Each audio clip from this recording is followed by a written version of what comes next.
Hey y'all, it's Timothy. Let's go mask off for a moment. And yes, I did put my. I like how even as I'm sad, I dedicated. I went. I'm gonna start this video off with a pun, cause fuck it. Here we go.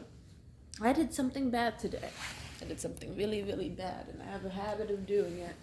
Cause for some reason, whenever I am mentally stressed out, my body reacts in the most horrific and horrendous way possible. I hurt someone who I really cared about, or at least who I think I cared about. And no, it's not my most recent ex-boyfriend. I love him. He knows that. It was someone else I know, and he knows, and everything. I don't know. I don't even know where to begin with this. I mentioned on this page before, but I not only am I autistic, but I have a bunch of other mental disabilities and disorders that fuck with me constantly. Mainly that are rooted in trauma. I wouldn't be shocked if some of the shit I got is also genetic. A few are, yeah, but it's fucking terrifying. It's just like you don't know how to cope with these like large waves of emotions that you get because you weren't exactly raised in a way where you could feel them safely or like express yourself, and now it still affects me to this day. Sorry about the lighting. I hope that doesn't piss y'all off.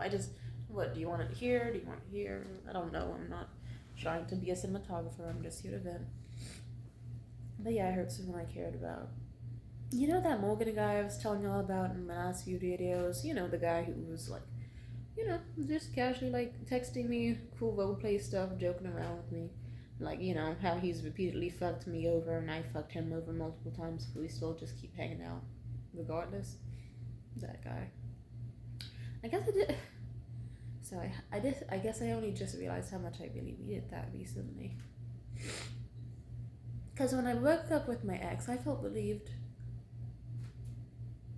Not because I didn't love them, no. I just needed time and space to figure things out for myself and to figure out why I was so deeply unhappy. Plus, we had an argument, but that's neither here nor there. And I just did what I always do as one of my toxic coping mechanisms for my sex addiction and repressing of emotions. I went to the easiest guy I could find and said, "Do you want to fuck?" And that guy was Morgan, and we hooked up. But not just that. We went to his place, and I watched him play video games, and he ordered me Chinese food, and he just talked to me about my life. And that was actually a really big milestone because, you know, Morgan had never done that in the history of me knowing him before. I knew him for a year at that point, but I guess, you know, the difference between the first few times we met and most recently was that, you know, he got therapy and he worked on himself, and that made me happy. It was very impressive. He got a lot better at communicating and like socializing. I don't think he knows what he wants deep down still. I think he doesn't know. He's still figuring out his life. But I respect that he's at least changing for the better. And I guess I just appreciated that he was down to like socialize with me and just like hear about my life and talk to me and hear even like the worst fucked up opinions I have were all about the drama between me and my ex or ex's family and yada yada yada. And I guess I just really needed that. You know, sure, it backfired because later when we did try to have sex, I ended up pausing twice. So sex lasted like maybe probably less than 20 minutes because it was just me hysterically breaking down into tears twice. The first time was me thinking, God damn, I miss my ex so much. And the second time was thinking, ugh, when am I gonna go to his place to get my shit? I don't want to be there as his family like smugly looks at me or like gives me looks of pity. I don't want that. And then both times I just had to stop sex because I was just like crying very, very aggressively. And you know, what I expected from Morgan from, you know, my time knowing him is I expect him to just be like, all right, you need to go, and then driving me home in silence and then just not talking to me again. And I would have been fine with that. I would have been okay with that. But he actually took me by surprise. He actually was really nice. And it's like he was a different person. Like, you know, he actually gave me tissues and water and wiped my back and let me know that I didn't have to continue sex just because I felt bad about like needing to cry or needing to go home from my emotional instability, he said, we can just take you home, and that's okay. And you can keep the food. It's totally fine. I'm not mad at all. You just went through a very, long breakup, large relationship. We don't need to do anything. And then, even as he drove me home and I was still kind of barely holding it together, he just gave me some tissues from his glove compartment and let me talk as much as I needed about how I felt about my ex, and if I thought we could work things out with couple therapy and this and that. And it felt nice. And it made me feel bad because I have historically not been very nice to Morgan. But, we've both had those incidents. And I guess I hate that I was shown that side of him, because then, ironically, it just made me kind of like him. It took him from the level of, this is just some dude who's gonna drop dick and be probably disappointing at sex, and then just, can't be relied on for shit, to this is the guy who actually, bothered to give a shit when you were going through a really tough time, and he was there for you. And then that was sweet. And then we met up again later in the week, and we had amazing sex. It was fucking mind-blowing, but I'm not gonna go into it. I'll just say, god damn. Oh, have you ever seen the movie Baby Boy? If anyone has seen the movie Baby Boy, it was made in 2001 with Tyrese. Oh, you know the scene where Melvin was fucking the guy's mom? That's how Morgan put it down. Oh yes, that was fucking fantastic. Anyway. Moving on. We had good sex. And then we also just, talked and joked around and cuddled. And it was actually quite happy. It made me happy. And I guess, I'm not saying it was, a replacement for my ex at all. Not at all. Not in the fucking slightest. You can't compare a year-long, very intimate, personal, loving relationship to just some offhand fling. But I can't say that I didn't, it didn't make me feel something. I don't know if it's inherently romantic, but I guess I just appreciated it.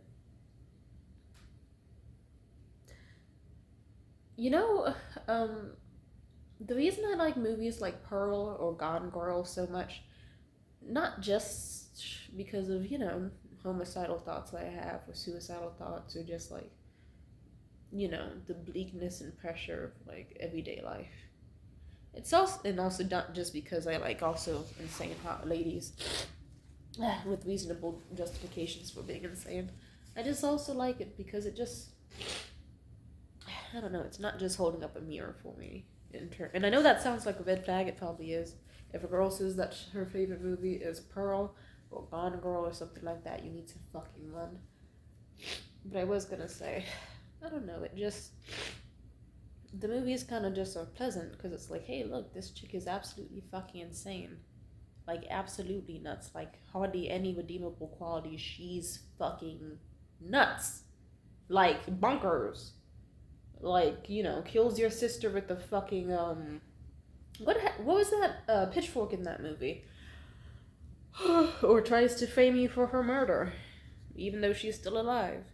And then at the end of the movie, the guy's just still you know what, you crazy as fuck, but I still kind of like you.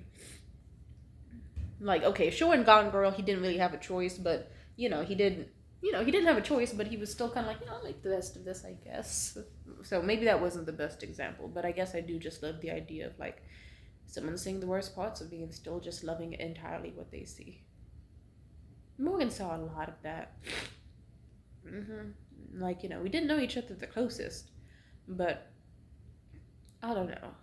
I have a habit of changing myself sometimes when I get into, relationships, or shrinking myself to be smaller around people who I don't know so that they have a higher chance of liking me. It doesn't do anything for me, really. All it does is make a very complex situation. God, where do I even start? I guess another example, the second time we hooked up, I actually got to talk to him about the shit with me and my ex's family. And I guess, 1 second.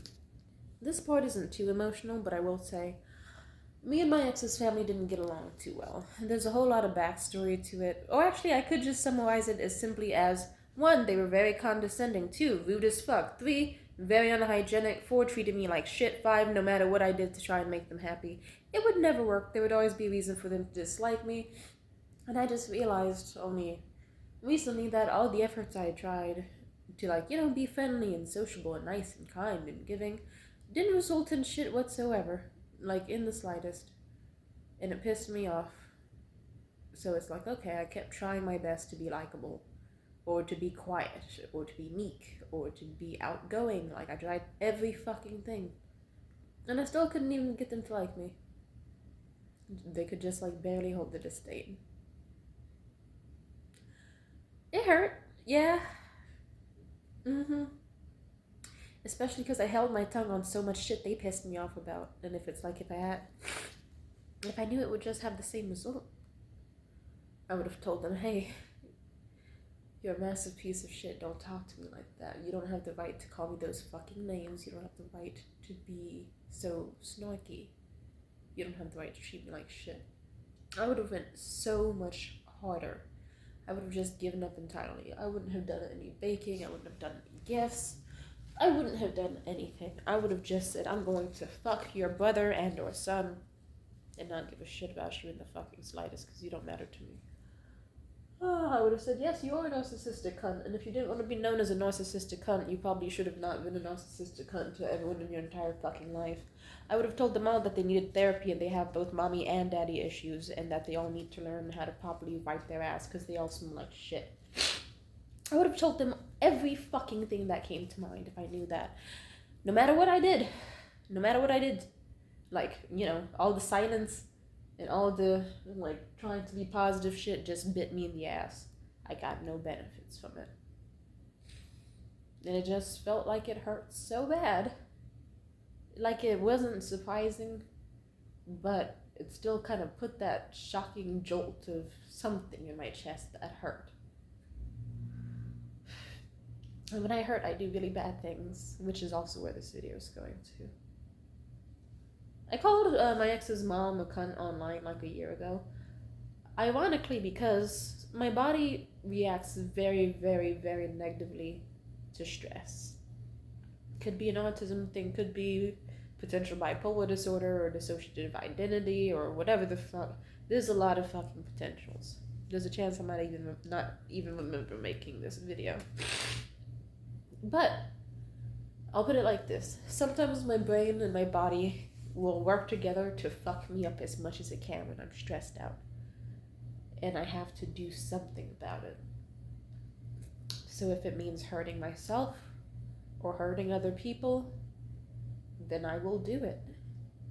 It's kind of like, imagine this. You get off a very, very long shift at, like, your new job.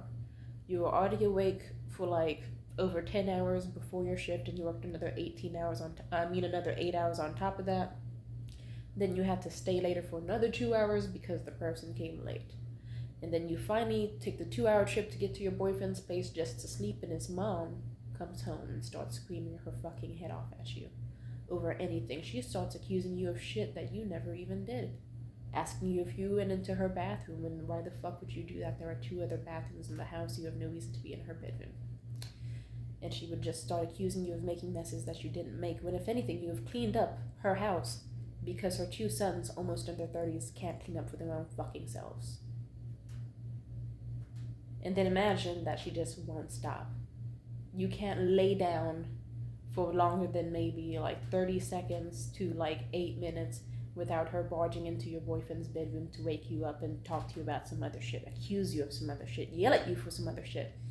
And the only actual thing you did was leave 1 fucking cup that you didn't wash in the sink, that you were going to wash as soon as you fucking woke up later that day. And then the other thing was simply baking a cake that she forgot about, that I had made. Imagine that. I don't want to get too much into that. Let's just say, imagine you had been awake for over 24 hours at that point.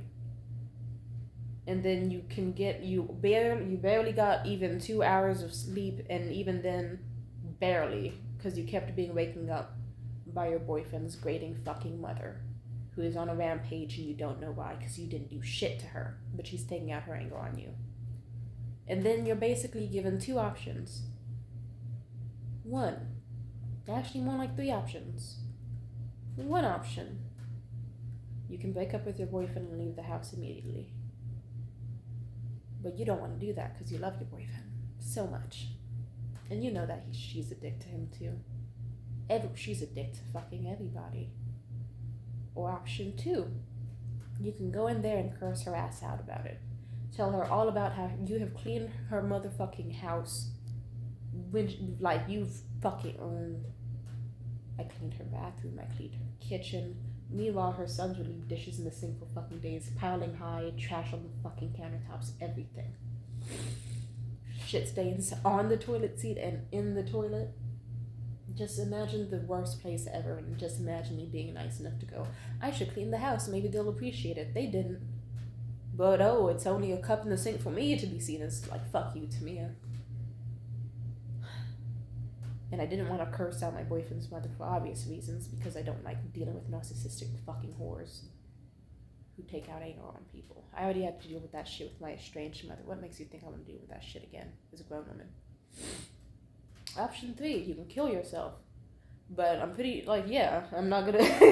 It would be funny.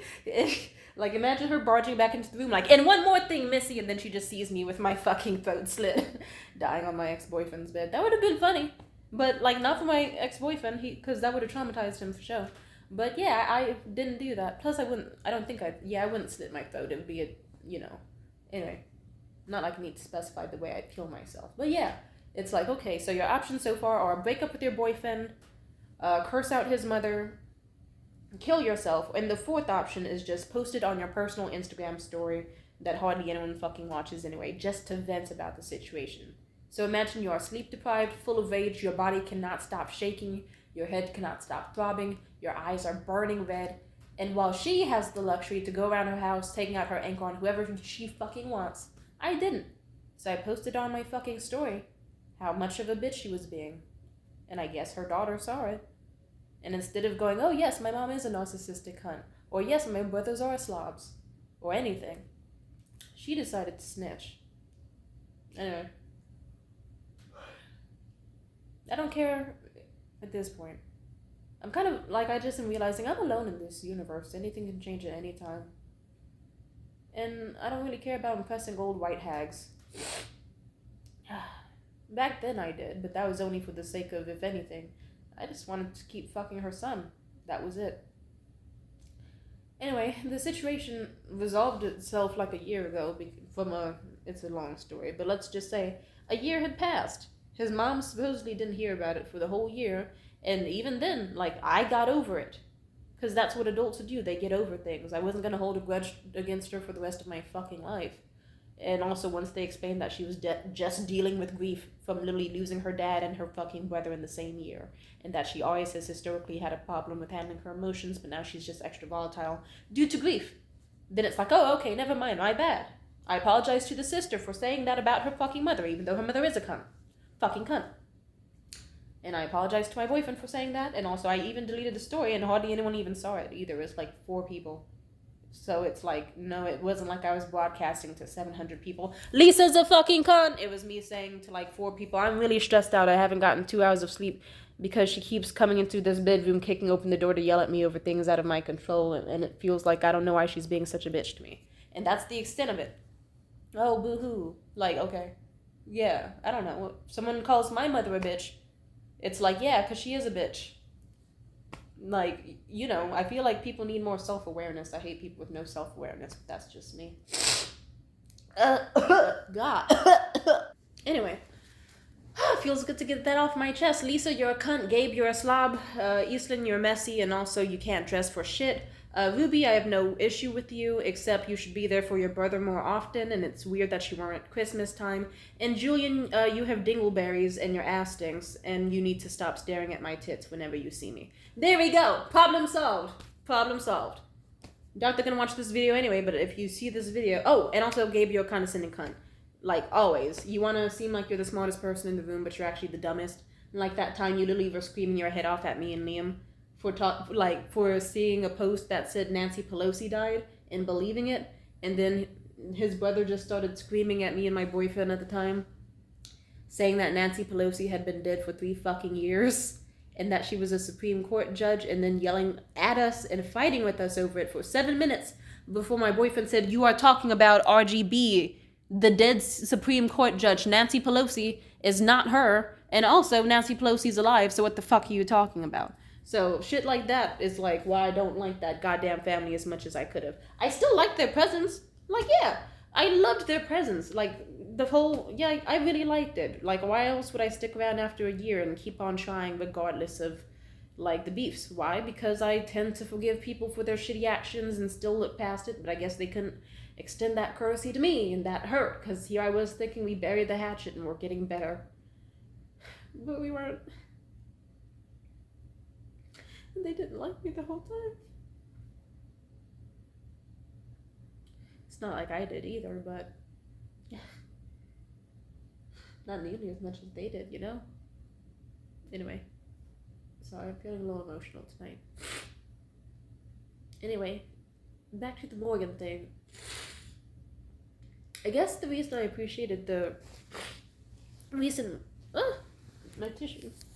I guess the reason I appreciate the recent Morgan thing was specifically because, you know, after basically being in a relationship with my boyfriend and feeling like, you know, I couldn't talk to him about certain things because, you know, like, he didn't want to hear about my mental illness stuff. Like, he could handle hearing about it, but if I actually was talking to him about potential diagnoses or things that I might have to just know myself and my potential conditions better, he'd basically just, like, never take it seriously.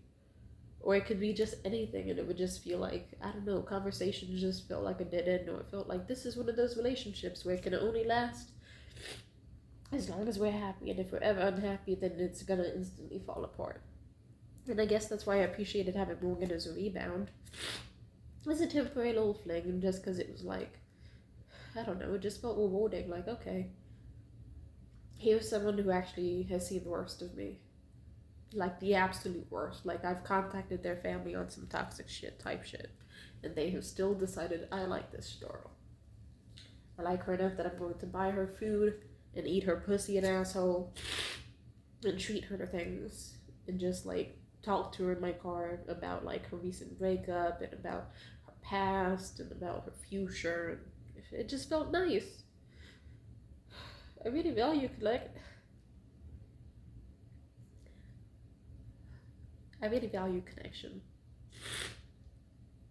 And, you know, I've gone nuclear on Morgan multiple times. And he's still just at the end, like, you know, hell, I went nuclear on him last week really, really badly. I contacted his family because I thought he had gave me gonorrhea. Turns out I do not have gonorrhea, but I do have something up with my throat. Yeah, I gotta... Anyway, and a bunch of other stuff. But, you know, here I was thinking back then, like, oh, okay, me and him are officially over. I don't have to think about him ever again. A week later, he hits me up and just says, oh, I don't appreciate what you did, but I'll still eat your pussy. We can meet tonight if you want. Because he's just that type of guy. I think it's because he's Catholic, or I think it's a mix between he's Catholic, plus he just really likes toxic dynamics or whatever. I wouldn't be shocked if he does have some sort of weird feelings for me. Because when I did tell him, like, I still care about Morgan despite going nuclear. So I told him, one, you should probably stop talking to me and talk to your therapist. I hope you're being honest to your therapist and telling her that you're contacting me and seeing me, because this is not healthy for you.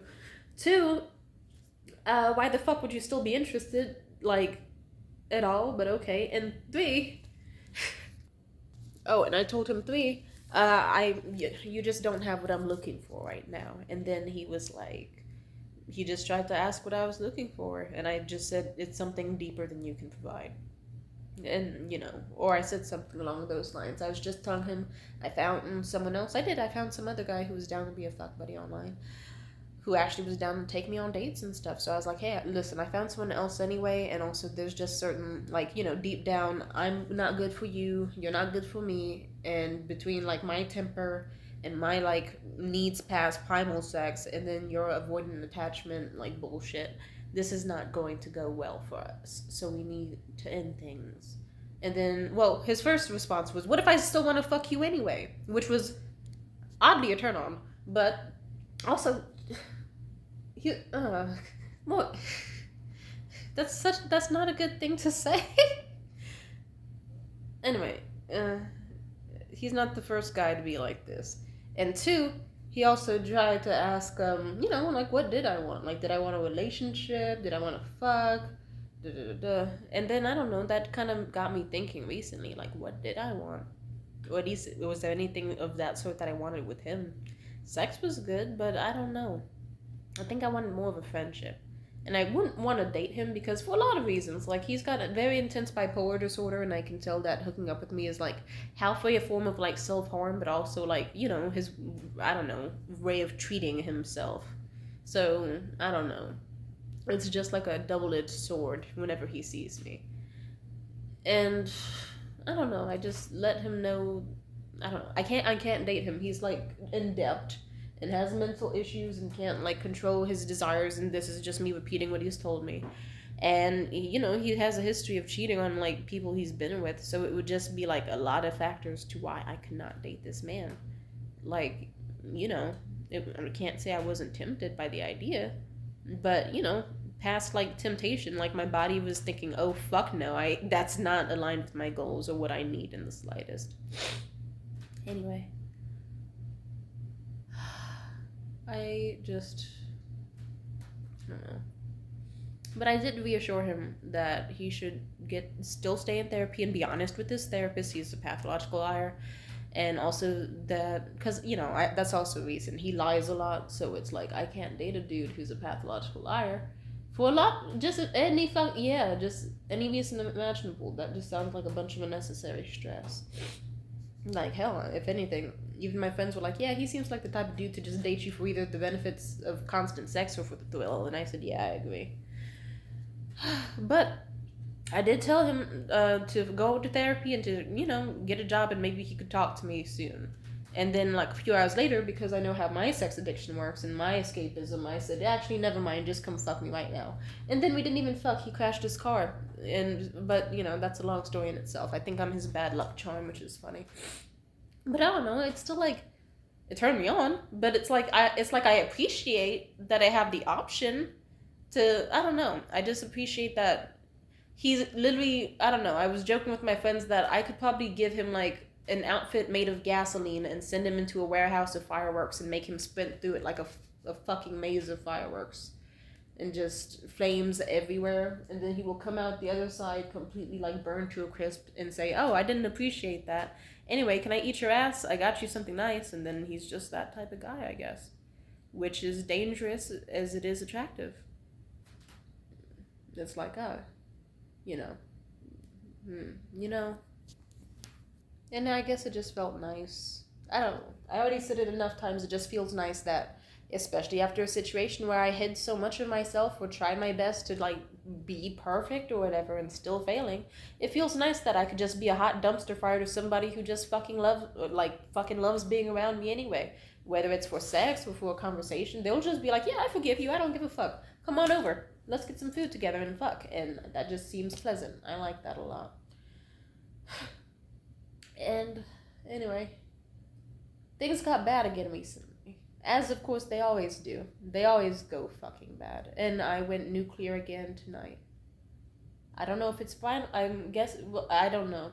I thought it was finalized a week ago, and I thought I contacted his family about that gonorrhea shit. Turns out I don't even have gonorrhea, so and but he just, instead of being a normal person and saying, hey, this chick somehow knows all my family members' names and phone numbers, I should take this as a red flag and stay the fuck away from her, he just instead went, okay, that's a little endearing.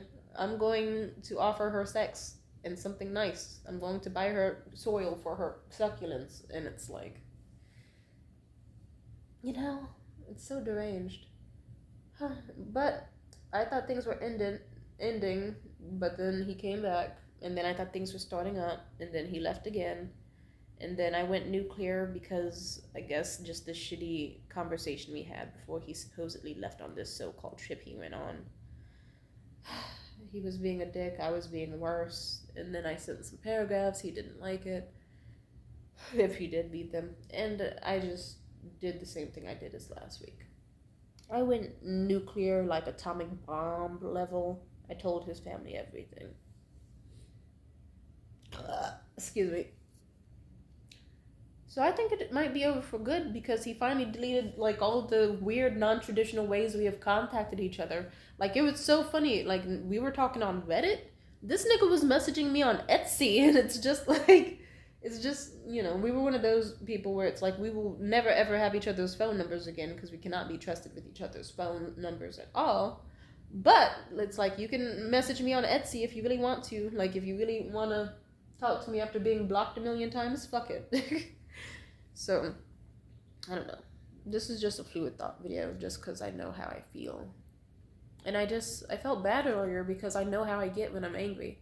Like, you know, that's why the thing with my ex's mom happened like a year ago, because it was like, I knew, like, I knew I could get over the situation, but I didn't know how I was going to in the moment. And it was like, I can be a fucking nightmare and just start trashing shit and fighting her, screaming my head off like a banshee, going wild like a nutcase. Or I could just make this like harmless, like little gossipy shit talky post on my fucking Instagram story that she doesn't follow and hardly anyone follows and hardly anyone looks at, and just vent and feel good. And then I can just delete it a few minutes later and just know that someone else validates my concerns and makes me feel like I'm not crazy for dealing with crazy people.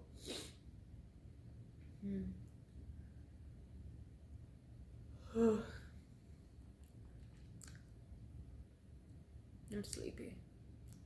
Yeah. So anyway, I was just having a big breakdown before the start of this video.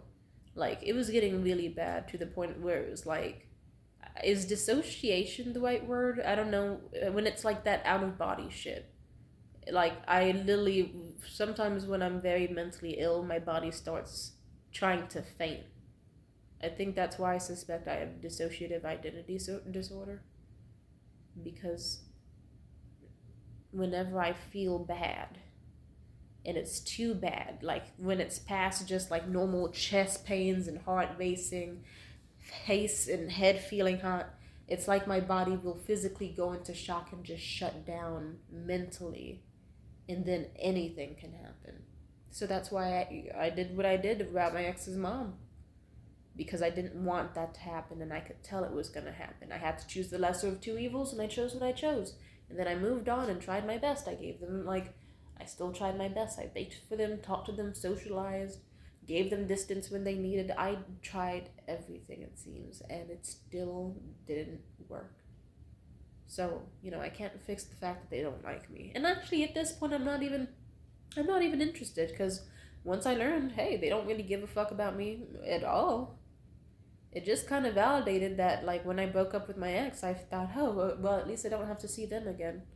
And that, it's like, that's a red flag if, you know, you break up with someone and that's your very first thought. I don't have to care about any of these motherfuckers again and how they treat me and ever have to see them or deal with whatever, like, condescension, snarkiness, or projection that they have just to shit on me. I don't have to worry about that. That was how I felt. And here I was forgiving everyone else just to not be forgiving myself. So it makes sense that it's like, after a relationship like that, now it's like I'm attracted to the person who knows I'm a hot mess with like mental disorders and like easily like triggered by stimulants and like has psychosis and like just does awful things but regrets them. And tries her best not to do them through communication and effort and like just trying. And I just appreciate that he was there for me like that. I still want him to get better, you know? Like, you know, me and Morgan don't have to date. We don't have to be friends if we ever fucking were. I don't know. His bond is confusing. One day he's hot, next second he's cold. But I do want him to improve as a person. Like, in a year, he's already made, like, a massive difference. Like, he used to be an unempathetic piece of shit who couldn't be asked to even send a text if he knew it would stop you from having a breakdown after he dogs you the fuck out. Or, like, gives you very mid-sex for, like, 2 hours. and then he just did kind of a 180, or at least not a full 180, more like a 90-degree angle where he's still a little late shit, but has changed enough to be a noticeable difference. And I just appreciated that. I wanted him to get better. Like, I would tell him whenever he would try to reach back to me again, because I know how I get. I would tell him, I am bad for you. This will probably happen again knowing us, because neither of us are, like, you know, seem to really understand each other well, or like, make the effort to not repeat the cycles we have. And I don't want you to get hurt. And also, you'd have to be lying to your therapist and saying you're not seeing me, and you have sex addiction and a whole bunch of issues, and I just want you to be okay. And of course, he would lie and say he's not manic, or he would be like, oh yeah, I'm totally fine. I don't know. I just want him to be better. I want to get better too. I do.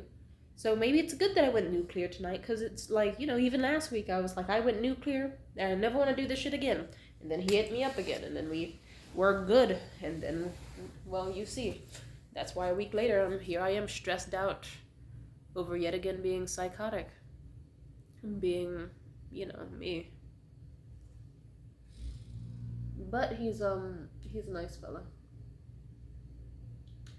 I hope that he finds himself something nice, like after he's nice and healed and gets the therapy he needs, and, you know, maybe starts getting back into acting again. I don't know. The fucked up thing about me is, no matter, like, even when some people really treat me like shit, I can still inherently care about them.